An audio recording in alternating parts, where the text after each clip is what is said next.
Our story begins in the ancient kingdom of Persia, where the Jewish people lived as exiles under the rule of King Xerxes. Among them was a young and beautiful woman named Esther, who would rise to a position of great influence and courageously save her people from destruction. In the citadel of Susa, King Xerxes held a grand banquet lasting 180 days, showcasing his kingdom's wealth and splendor. At the end of this period, he hosted a 7-day feast for all the people. On the 7th day, in high spirits from wine, King Xerxes commanded Queen Vashti to appear before him to display her beauty. But Queen Vashti refused, enraging the king. Following his advisor's advice, Xerxes deposed of Vashti, stripping her of her title as queen. To find a new queen, a search was conducted across the empire for the most beautiful young virgins. They were brought into the king's harem under the care of Hegai, the king's eunuch in charge of the women. Among these women was Esther, also known as Hadassah, an orphan raised by her cousin Mordecai. Mordecai instructed Esther not to reveal her nationality and family background. After a year of beauty treatments, each young woman would go to King Xerxes. When Esther's turn came, she won the favor of everyone who saw her, including the king. Xerxes was so taken with Esther's beauty and grace that he set the royal crown on her head and made her queen instead of Vashti. Esther kept her Jewish identity a secret, as Mordecai had advised. Meanwhile, Mordecai, who sat at the king's gate, overheard a plot to assassinate King Xerxes. 2 of the king's officers, Bigthana and Teresh, conspired to kill the king. Mordecai told Queen Esther about the plot, and she reported it to the king, giving credit to Mordecai. The matter was investigated, found to be true, and the 2 officials were hanged. This was recorded in the book of the Annals in the presence of the king. An Agagite named Haman was elevated by King Xerxes to the highest position of authority above all the other nobles. All the royal officials at the king's gate knelt down and paid honor to Haman, as the king had commanded. But Mordecai refused to bow down or pay him honor. Haman was filled with rage and sought to destroy not only Mordecai, but all of Mordecai's people, the Jews, throughout the kingdom of Xerxes. To determine the most favorable day to carry out his plan, Haman cast the lot, called Pur in Hebrew, and it fell on the 13th day of the 12th month, the month of Adar. Haman went to King Xerxes and said, "There is a certain people dispersed among the peoples in all the provinces of your kingdom who keep themselves separate. Their customs are different from those of all other people, and they do not obey the king's laws. It is not in the king's best interest to tolerate them. If it pleases the king, let a decree be issued to get rid of them, and I will put 10,000 talents of silver into the royal treasury." The king took his signet ring from his finger and gave it to Haman to seal the decree. The decree went out by couriers to all the king's provinces, with the order to kill all the Jews, young and old, women and children, on a single day, the 13th day of the 12th month, and to plunder their goods. The city of Susa was bewildered, but the king and Haman sat down to drink. When Mordecai learned of the decree, he tore his clothes, put on sackcloth and ashes, and went into the city, wailing loudly and bitterly. In every province to which the king's edict came, there was great mourning among the Jews, with fasting, weeping, and wailing. Esther's maids and eunuchs came and told her about Mordecai. Distressed, she sent clothes for him to put on, but he would not accept them. Then Esther summoned Hathach, one of the king's eunuchs assigned to attend her, and ordered him to find out what was troubling Mordecai and why. Mordecai told him everything, including the amount of money Haman had promised to pay into the royal treasury for the destruction of the Jews. He also gave him a copy of the edict for their annihilation to show to Esther, and urged her to go into the king's presence to beg for mercy and plead with him for her people. Hathach went back and reported to Esther what Mordecai had said. Then she instructed him to say to Mordecai, "All the king's officials and the people of the royal provinces know that for any man or woman who approaches the king in the inner court without being summoned, the king has but one law, that they be put to death unless the king extends the gold scepter to them." When Esther's words were reported to Mordecai, he sent back this answer: "Do not think that because you are in the king's house, you alone of all the Jews will escape. For if you remain silent, relief and deliverance for the Jews will arise from another place. But you and your father's family will perish. And who knows but that you have come to your royal position for such a time as this?" Then Esther sent this reply to Mordecai: "Go, gather together all the Jews who are in Susa and fast for me. Do not eat or drink for 3 days, night or day. I and my attendants will fast as you do. When this is done, I will go to the king, even though it is against the law. And if I perish, I perish."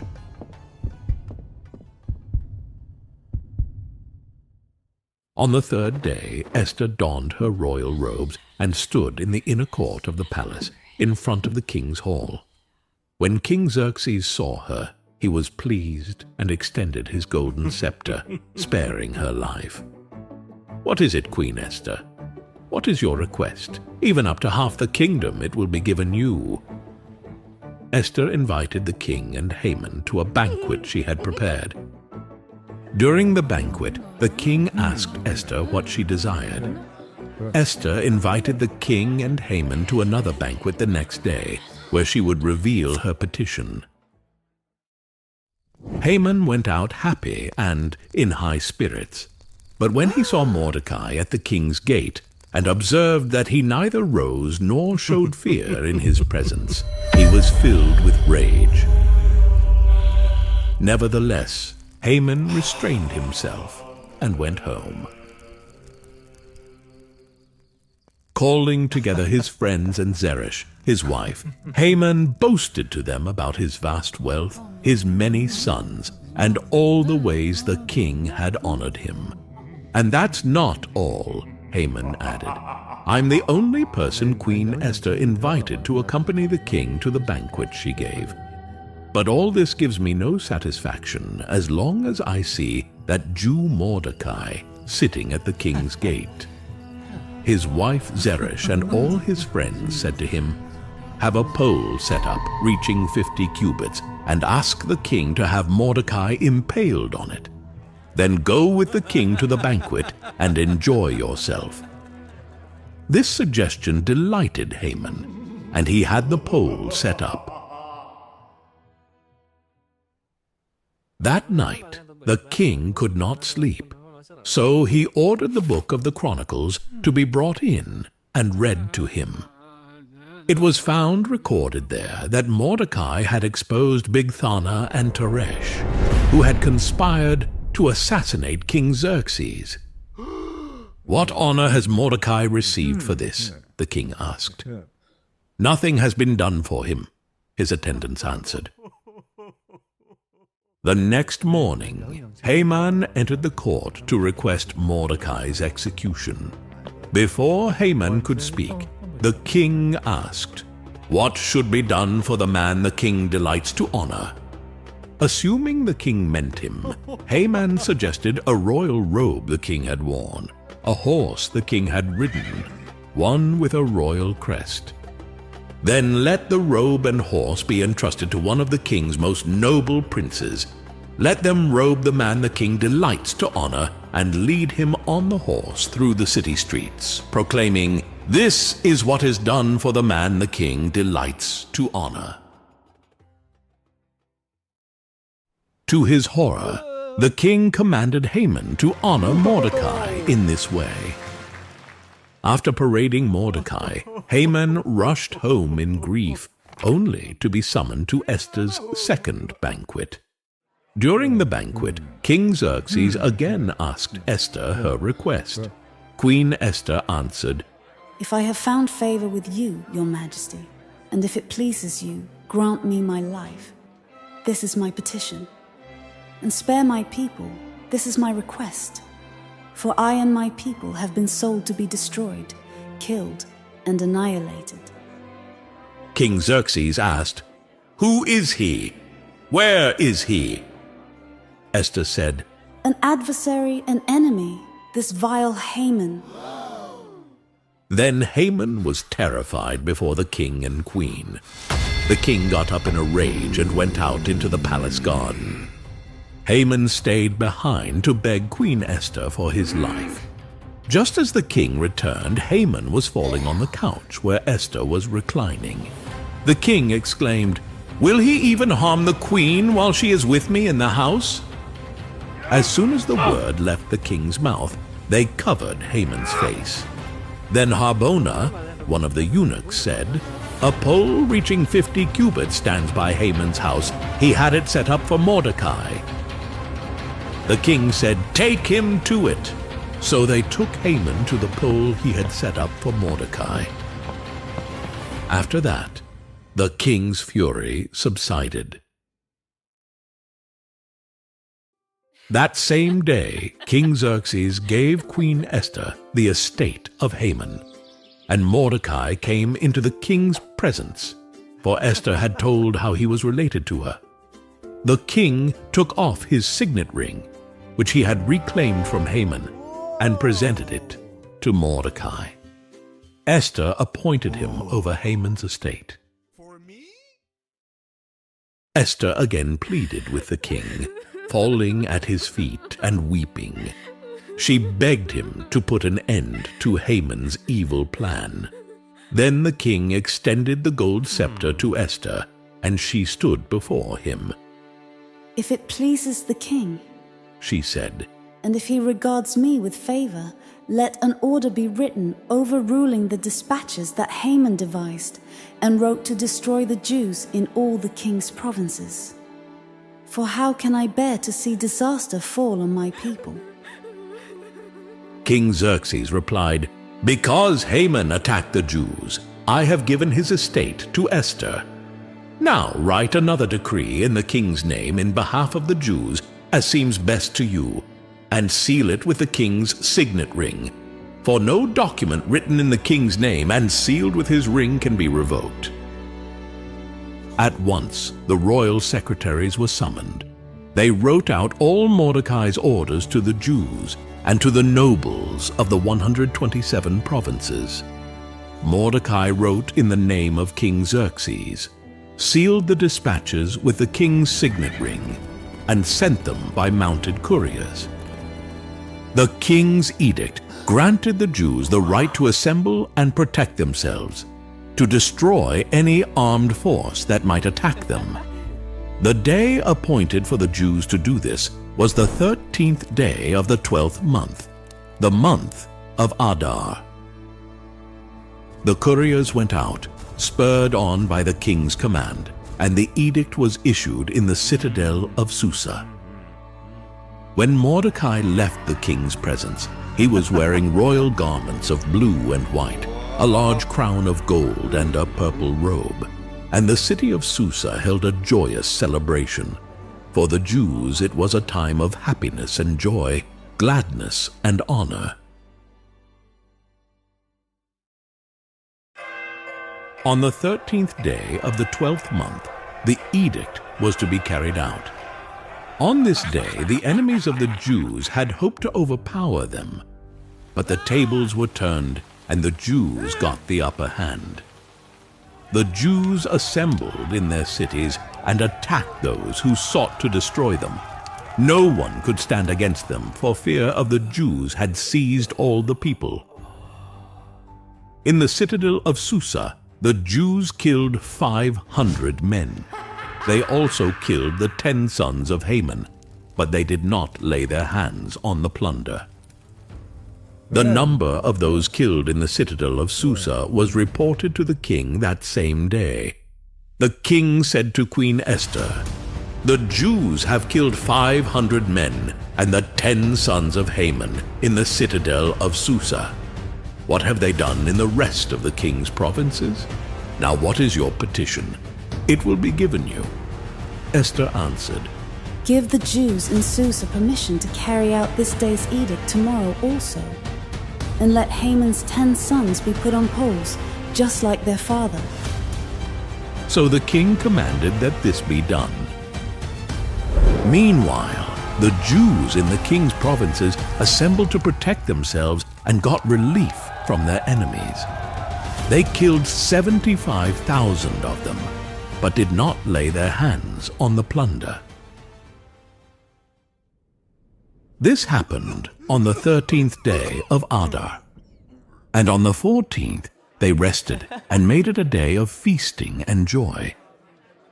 Mordecai recorded these events, and he sent letters to all the Jews throughout the provinces of King Xerxes to have them celebrate annually the 14th and 15th days of the month of Adar as the time when the Jews got relief from their enemies. He wrote them to observe the days as days of feasting and joy, and giving presents of food to one another and gifts to the poor. The Jews agreed to continue the celebration they had begun, doing what Mordecai had written to them. Therefore, these days were called Purim, from the word pur. The Jews took it on themselves to establish the custom that they and their descendants should without fail observe these 2 days every year. These days of Purim should never fail to be celebrated by the Jews, nor should the memory die out among their descendants. King Xerxes imposed tribute throughout the empire. All his acts of power and might, together with a full account of the greatness of Mordecai, are written in the annals of the kings of Media and Persia. Mordecai the Jew was second in rank to King Xerxes, preeminent among the Jews, and held in high esteem by his fellow Jews, because he worked for the good of his people and spoke up for the welfare of all the Jews. The life of Esther is a powerful reminder of courage and faith. Her bravery and wisdom in the face of great danger saved her people and left a lasting legacy of hope and deliverance. Through her story, we learn about the importance of standing up for what is right, even when it means risking our lives, and the incredible impact one person's courage can have on the world.